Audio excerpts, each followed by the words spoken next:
It's time to accelerate. Hi, I'm your host, Andy Paul. Join me as I host conversations with the leading experts in sales, marketing, sales automation, sales process, leadership, management, training, coaching, any resource that I believe to help you accelerate the growth of your sales, your business, and most importantly, you. Hello and welcome to Accelerate. I couldn't be more amped up to talk with my guest today. Joining me is Jason Swenk. He's an experienced entrepreneur and a self-proclaimed defender of truth, justice, and effective business practices, which we're going to talk about. But we're going to have a conversation in large part today about proposals, because this is a stage in the selling process where so many deals are lost, and really unnecessarily so. And my guest today has written extensively about how to convert more of your proposals into orders. And so he's going to share with you some of his simple things that he can recommend that you can do to increase the close rate of your proposal. So Jason, welcome to the show. Thanks for having me, man. So tell us a bit about you. Yeah, I'm a husband and I'm a father of two boys, first off. How old are they? 9 and 5. Okay. So Christmas was a lot of fun. Yeah, keep you busy for sure. Exactly. And for the past 15 years, I've been running a digital agency and sold it a couple years ago, which was a huge life-changing thing for me. And now I just help agency owners really scale and get to the next level. And it's the coolest thing I've ever done. So basically working with small business owners to help them grow their business. Yeah, really set up the right systems, because, it's all about having the right systems in place in order to scale, because we all go through, that fun stage where we're starting out, and then they're like, man, I hit the ceiling. What do I do? All right, so let's start with the first question. Is what do truth and justice have to do with effective business practices? I always wanted to do something and be a little odd and unique, and didn't want a normal bio like everybody has. And so I just wanted to create, my superhero bio. Uh-huh. So that's how I came up with it. Okay, so what are your superpowers?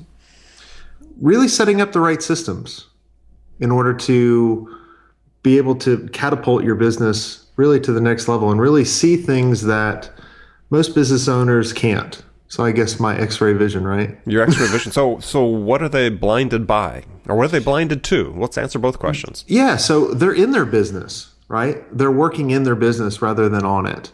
And they just they don't know what they don't know. And they just keep being reactionary versus being proactive. And they're modeling everybody else in their industry rather than figuring out how did they actually get there. So like, for example, most small businesses look at the bigger businesses and try to emulate them of where they're at currently, which is actually a mistake. So if you try to reproduce what Facebook has created, you're going to have a very long uphill battle.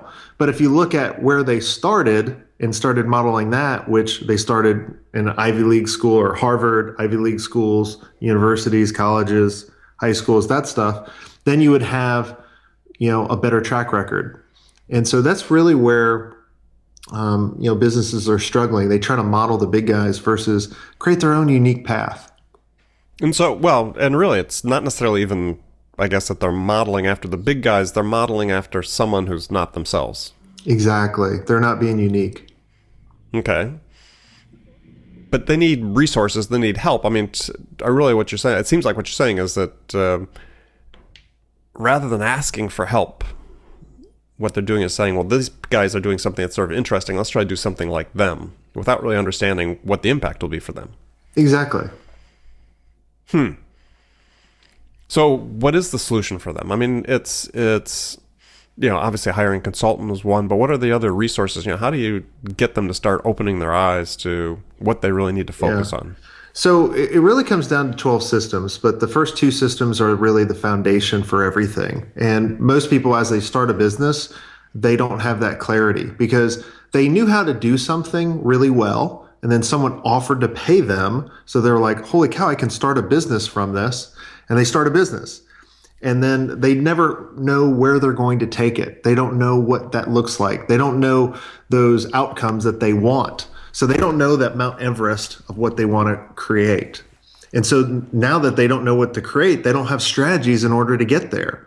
And that's why they're constantly beating their heads trying to figure out where to go. So what are those first two systems they need to put in place? So clarity is the first system. They need to know where they're going, right?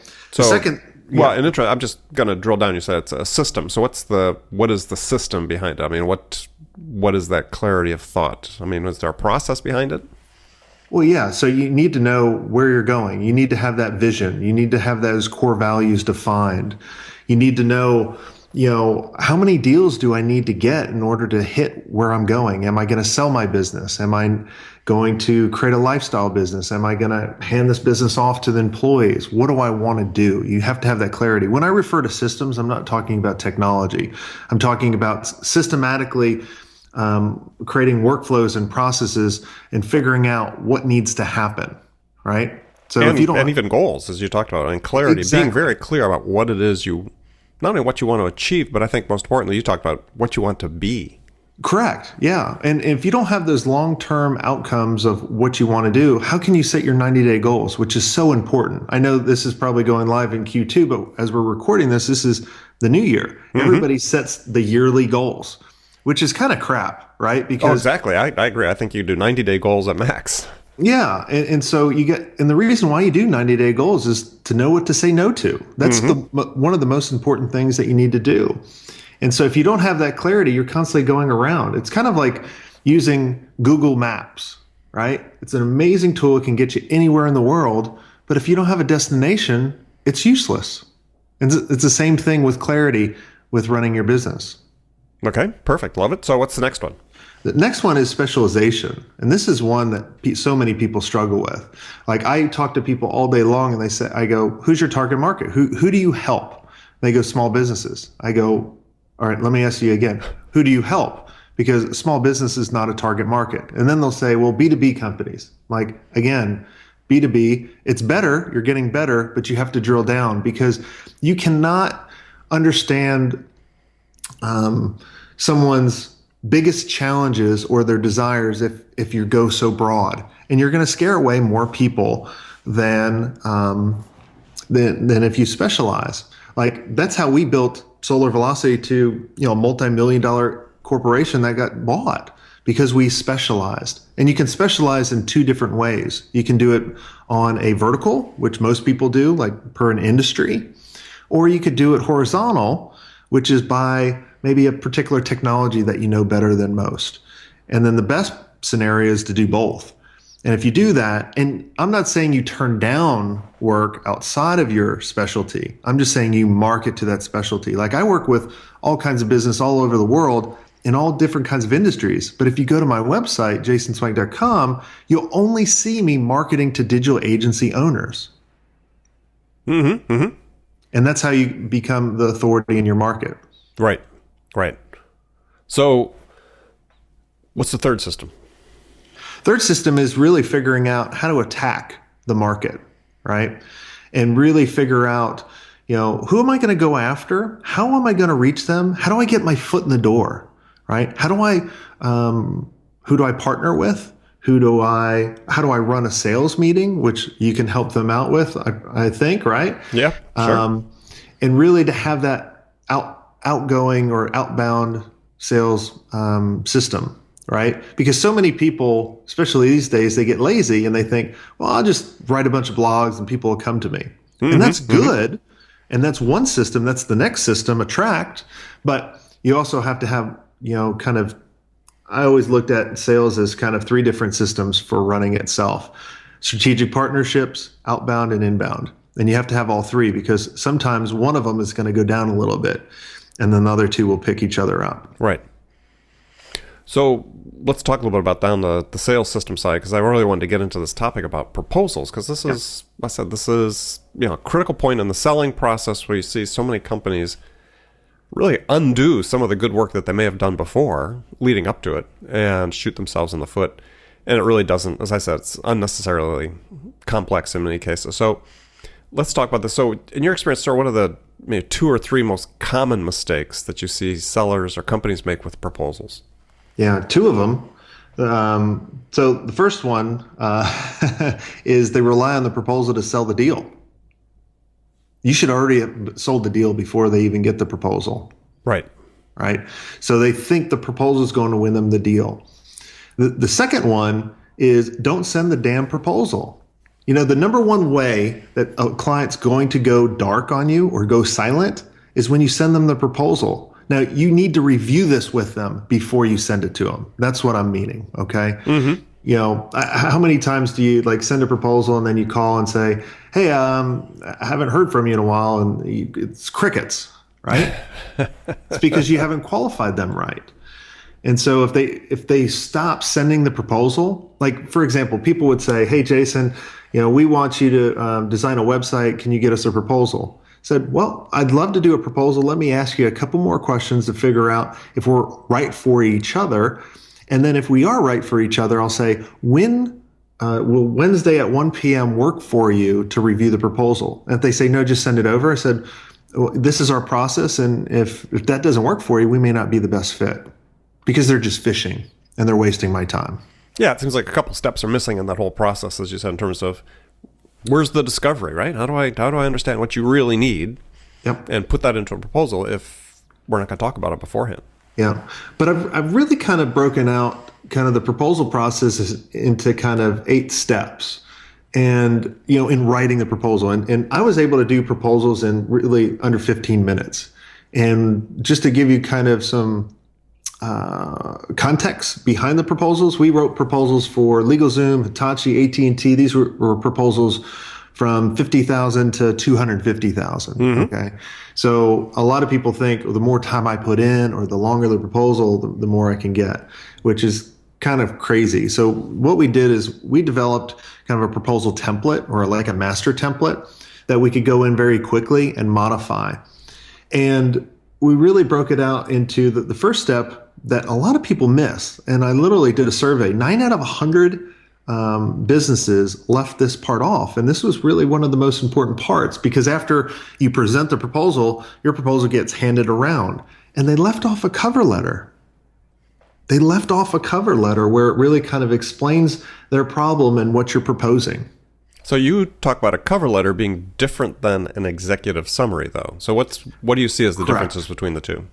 So an executive summary, here's where people get, the cover letter is just trying to get them to read further, okay? Just to entice them a little bit. You're not going to get in too much details. You're just going to say, I understand your problem. It's kind of the feel, felt, found, right?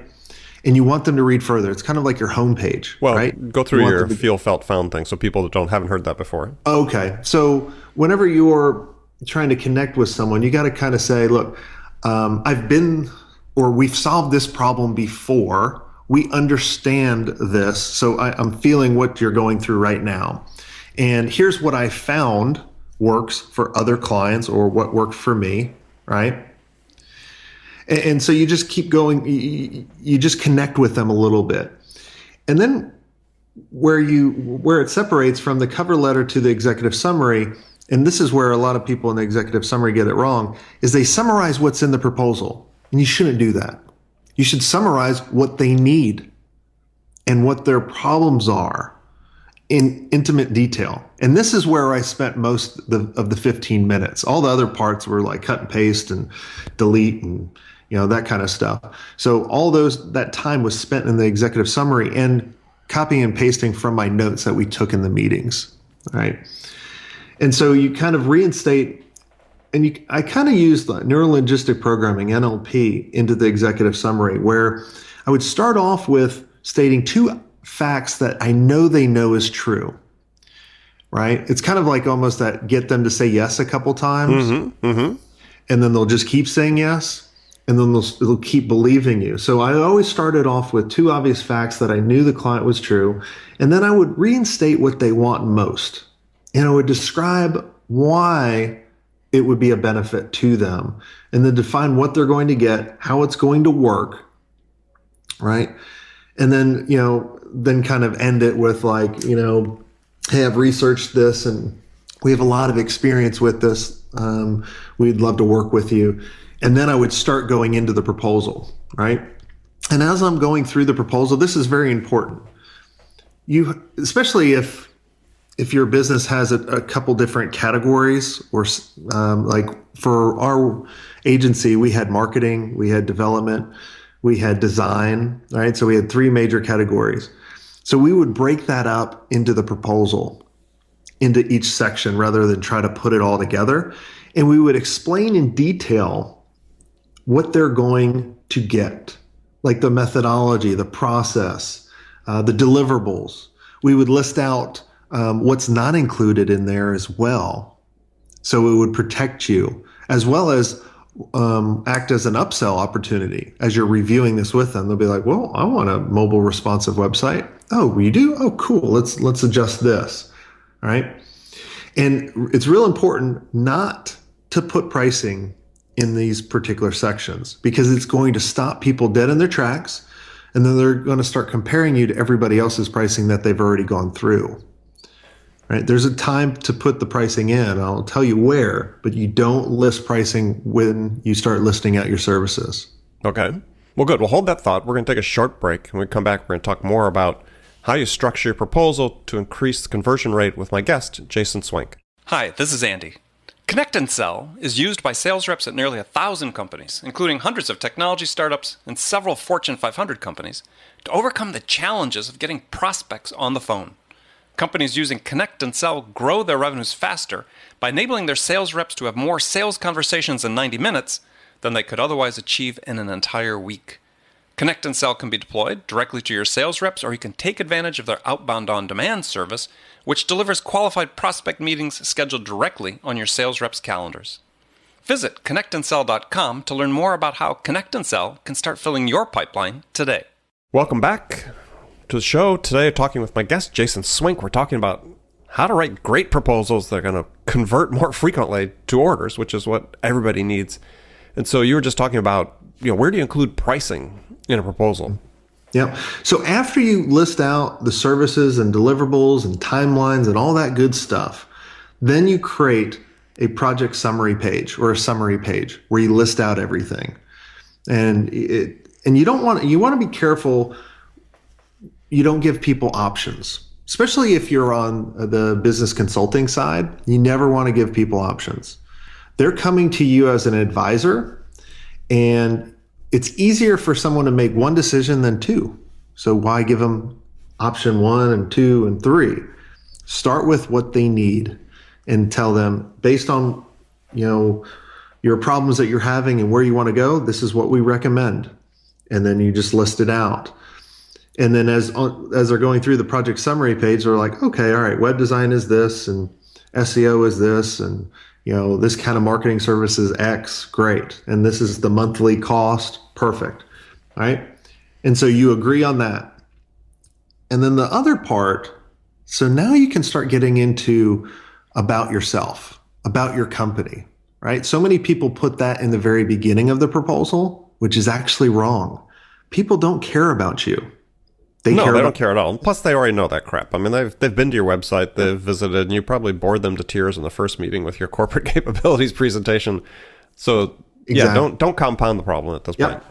And so what we would do is we would put kind of who we are, and I'd list out my team members after we go through the proposal and their experience, what they like to do, so they start connecting with them, right? And then we'd tell them, kind of what we believe, right? And just to make sure that we're still on alignment with them.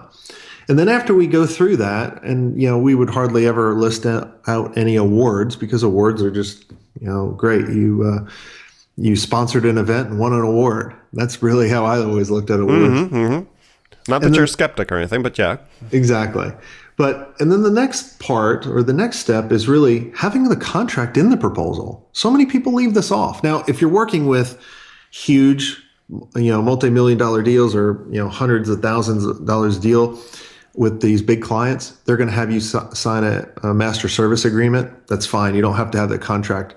But for most people probably listening to this podcast, you can put the contract in your proposal, because you want to keep it in one document, keep it easy for them to sign, right?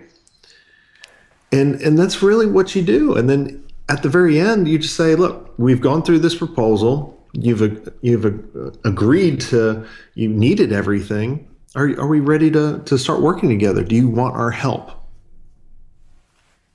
Okay. And that's really it. My closing questions, after I lay out a plan, which, goes through on the proposal is, you think this is a good plan? And they're going to say yes. And if they say no, then you say, well, what don't you like about the plan? Then you make the tweaks and you get to a level where they say they like the plan. And then you just say, would you like us to help you with that? And that's really it. I mean, that's how we closed 80% of our deals. Mm-hmm. Right. So, I think there's some interesting points too that are sort of implicit in what you're saying, but I think are important to sort of bring out. One is, at least I believe this, is that, and I've sold everything from, $5,000 things to my biggest deal ever sold was $40 million, right? So, lots of range in there, but there's some very common things you want to have across all that complexity, between the simplicity to the complexity, is you never want to put something in a proposal that's new to the prospect. Mm-hmm. As you talked about, you like to go in person and present your proposals, which I think is a fantastic idea. You should always review that, not just send an email proposal to somebody. But first is you should have the customer's agreement on what's going to be in there before you even send it. Mm-hmm. If what I like to do is, customers, we do a discovery call and we're getting ready to put together a proposal. We've done, one or more discovery calls and meetings with the customer, is we'll have a call or an email and say, look, this is our understanding of what it is that are your goals, and this is a potential path or solution that best fits your needs. Does this align with what you're trying to do? And get their agreement before you even do the proposal. Yeah, because they feel like they're building the proposal, they're building the process. Yeah, and there's that co-creation aspect of this collaboration, but also it takes that element of surprise out of it. Mm-hmm. Yeah. And the same thing true with pricing is, I think that's, and really qualification, as you talked about, is being such a key step of this, is sometimes it's not even worth giving people proposals if they're not willing to, or not prepared to operate in a way that you think is going to enable you to win the business. Yeah. The other thing that I found that really worked really well for us is never to lead, like, let's say you see someone in a bar or a pub, wherever people are listening, right? And you go up to them and are you going to pitch marriage to them right away? Heck no, right? You're going to start talking to them, kind of woo them. You got to do the same thing when you're presenting a proposal to a new client. So we would always look at what's the foot in the door offer that we can do to them and actually charge them for the discovery or a blueprint, right? Mm-hmm. Because what we found is if we can get them to pay us, they're 20 times more likely to pay us again. And it's going to speed up the process. And once you prove your value, from them already paying you, you probably could charge even more.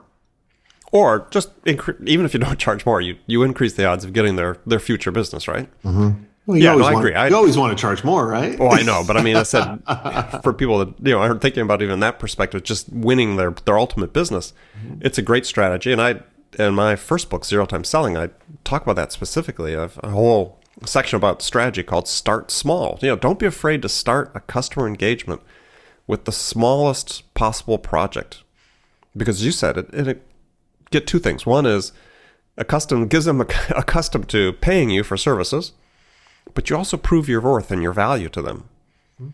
They get a chance on a really low risk basis to find out whether you're somebody that they really want to partner with. And a lot of companies won't offer that option. Yep. So if you're in a really competitive environment, one of the ways to win the deal is to say, well, yeah, we understand this is a $100,000 project, but why don't we start this $5,000 project? We're going to go through and really help you define exactly what it is you need to do to achieve your goals. Yep. Yeah. I mean, it's, when my clients start doing this particular strategy, it's kind of like, but they're wanting to give me $100,000. I'm like, trust me. I'll be like, you can get $200,000 after this. Exactly. And take the 5, show them how good you are. And the guys you're competing with, they're going to get demoralized. Yep. When you do that type of strategy, what oftentimes happens, especially if you're competing against bigger players, if you show your willingness to be more flexible and start at a smaller scale, knowing that you're going to win the business, all the business eventually, your bigger competitors, they lose interest because they have a bigger appetite, right? They got more mouths to feed, more overhead to fund. When the deals start looking small, they lose interest and walk away. Yeah. Well, you make it an easier decision for them. That's the biggest thing. Now, the only time this does not work is in an RFP, or request for proposal. But Exactly. there's two winners to every RFP. Do you know both of them? No, go ahead. The one that wins the deal, and then the first one out. We never did RFPs unless we wrote them. Exactly. Well, and I think that we should really expound on that for people, is that, yeah, unless you've been involved with the prospect in helping them develop their requirements that form the basis of the RFP, you really need to think twice about replying to it and investing your limited selling time in responding to it. Yeah, it's a complete waste of time. Yeah, because somebody worked with them, right? Somebody helped the customer put that spec together, and chances are it's your competitor. If you weren't aware of it and the first time you heard about the RFP was when it landed on your desk, yeah, I agree with you 100%. You're better off just not replying to it and not investing the time. Excellent. So one other question I was going to ask about the agreement, and a point I'd make to people's, and I think your point about including the agreement, especially in smaller deals with smaller customers, really key, is make it a standardized agreement, right? Not some Word document, something that you really shouldn't be, especially in smaller deals, you shouldn't be negotiating your T's and C's with every company. That's right. This is how we do business. We're going to work together. We're going to treat you well. It's a fair agreement. Yeah, we're not going to negotiate it. No. And if they do have a legal department, what we would do is we would send the legal part ahead of time so they could review it, so it would speed up the process. Because you don't want a bunch of lawyers slowing up the process after the client already said yes. Yeah, and these days it's even better now to use, DocuSign or one of those services, which I use in my business, and I never have a customer ask to negotiate it on it. But it's a fair agreement. There's really nothing they'd want to negotiate, but even still, right? A lot of times you get the legal departments involved and they feel they need to justify their existence by negotiating a period or a hyphen or something somewhere. That's right. All right. Well, great. All right. So I've got some questions to ask you, some sort of rapid fire questions to finish off our conversation here. So one is a scenario I ask all my guests, and you've been a business owner. You are a business owner now. So here's the hypothetical scenario. You've been hired as a sales leader, a new sales leader, at a company whose sales have stalled out. They really need to be turned around really quickly. So what two things would you do your first week on the job that could have the biggest impact? Really look at what their biggest results were for one of their clients and really laser focus on that and create a lead magnet, which is an opt-in that gives away something of value, and really make sure that they have that focus on that particular audience and really create a campaign around that. So like, for example, let's say you're a technology startup, or you're going after technology startup. I would basically come up with something like, hey, are you looking to how to get your first round of funding and you're struggling with X, Y, and Z? Here's the tool set that you need to go do this. Because basically I want them to raise their hand saying that they are my perfect prospect. And then that is the list I'm going to target and have my sales team go after. Okay. The second thing that I would do is really look at what other strategic partnerships are going after the market that we're going after, and think about how could 2 + 2 = 20 rather than 4, and see how I can help them. Like I always had a motto that you got to make deposits before you make withdrawals. Right. And so many people ask, so they'll call this partner up and say, how can you help me? I get people all day long doing this to me, and it pisses me off. They call and ask how you can help them? Well, they just say, hey, you're going after digital agency owners. Can you write this review and mail it to your list? I'm like, absolutely not. Right. Right. So think about how I can help them, because it's a long-term road. I'm going after the long term. I don't want to make decisions based on the short term. So the two strategies I'm doing there is I'm starting to build leads and building awareness and putting goodwill out there, as well as I'm putting out goodwill with the strategic partners that are already in that market, that are already dominating it. So then I can align. So It's a strategy that I really employ all the time. And it provides you some leverage. All right? the time. All Yeah. the time. Yeah. I mean, you have limited resources. If you can provide a value to somebody that helps them close some business, then they bring you along in ways that you couldn't be, for customers you wouldn't normally be exposed to. Mm-hmm. Yep. Yeah. No, it's a great strategy. Okay. Good. Good answer. So here's some additional questions. So what's the most powerful sales tool in your personal sales arsenal? Are you mean like a technology or a process? Yeah, it could be a process, an attribute, characteristic. It's asking questions. So I never lead, like if you go to my whole website, everywhere you'll see questions. Even on my about page, I ask questions. I never want to focus on myself until I ask questions because we're programmed as human beings to answer. And it changed the focus from me to them because they are the star, just like what I was talking about in the proposal. So I guess the really good thing that I do is when I'm in a sales meeting, I'm asking questions. I'm never telling people how great I am and what we're going to do. I'm asking, what's your biggest issue? What's the impact on your business? And how important is that to you? Okay, great. So who's your business role model?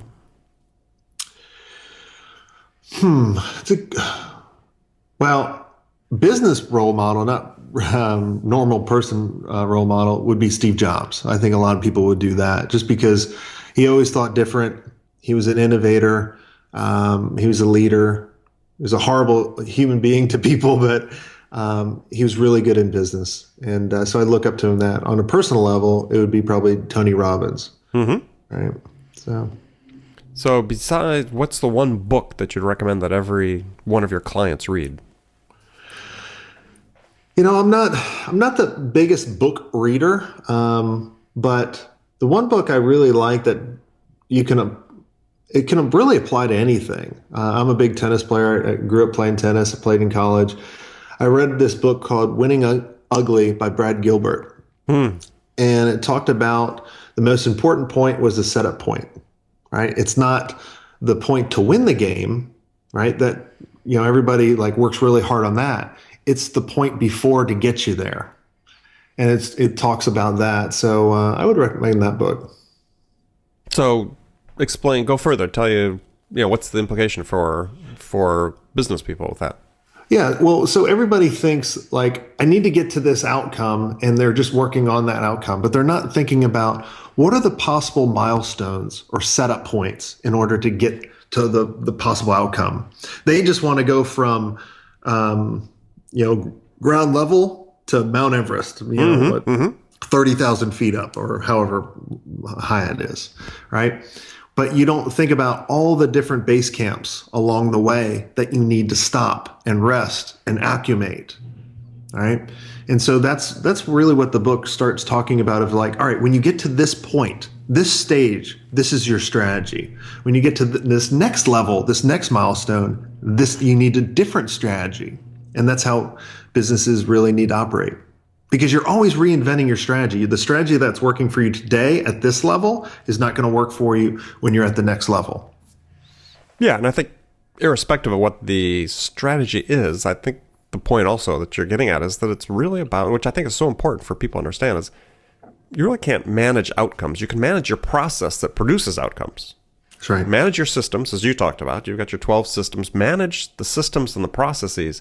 And if you're really effective at that, you've got the right processes, the right systems, you're going to generate those outcomes, those orders, or as you said, the winning points that you need to have. Yep, that's right. Excellent. Well, good. Well, I want to thank you for joining me today. My guest has been Jason Swenk. Jason, how can people get in touch with you?